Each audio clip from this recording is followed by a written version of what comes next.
This is the weekly rundown, where we cover rig counts, oil prices, and trending news for the week. And I'm your host, Greg Williams. Sorry for the hiatus. Been a bit busy catching up on things, but here we go. I'm your host, Greg Williams, and this is the weekly rundown. Looks like a bit of uncertainty was dominating the market last week. Recession fears on one side and tight market on the other side with growing risk to supply. Let's see what our top articles are for this week.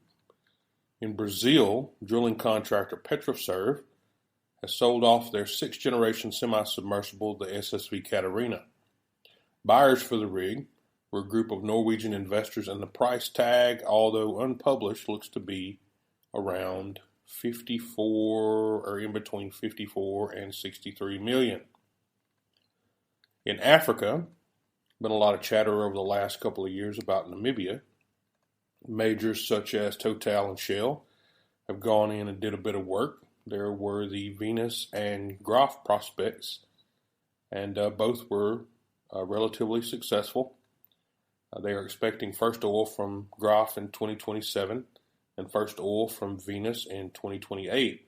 Namibia looks like a hot spot at this time, with Total returning to do Venus 2 late 2022 or early 2023.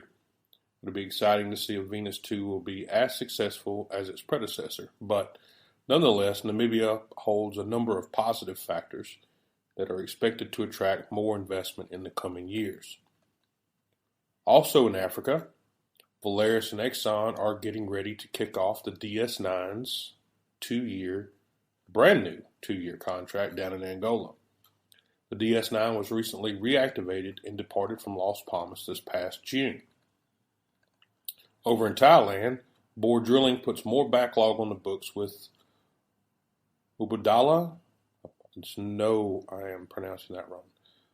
Mubadala Petroleum in Thailand. They've contracted out Borr Drilling's premium jackup, the Mist. The contract looks to be around 201 days. I think it's supposed to be 210 days. Apologies, Borr. But yeah, it's good to see them put some more backlogs on the book.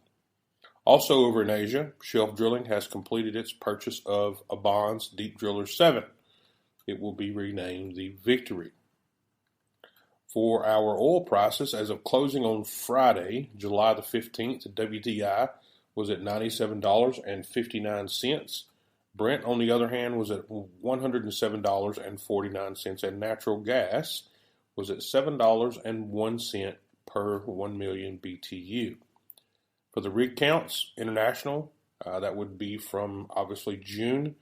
The rig count was 824, so that's the international rig count up 7 rigs from May. And for North America, this last week, U.S. was up 4 rigs to 756, and Canada was up 16 rigs to 191. This week's rundown is sponsored by Alliance One Oilfield. Alliance One Oilfield is a leading oilfield supply, service, and support company based in Houston, Texas. They provide a variety of products and services to meet the needs of clients worldwide. You can find them at all1oilfield.com. That is alloneoilfield.com. Again, that is alloneoilfield.com. alloneoilfield.com. Just a reminder, all of this information and more can be found at www.riglynx.com, where our goal is to simply connect people. And I think that's about it for this week's rundown. If you're interested in sponsoring the show, then drop us an email at info@riglynx.com. It is good to be back, and have a great week, everyone. This has been the weekly rundown hosted by Greg Williams and published by riglynx.com. If you're interested in becoming a partner or sponsoring the show, then drop us an email at info@riglynx.com. That is info@riglynx.com. Thank you.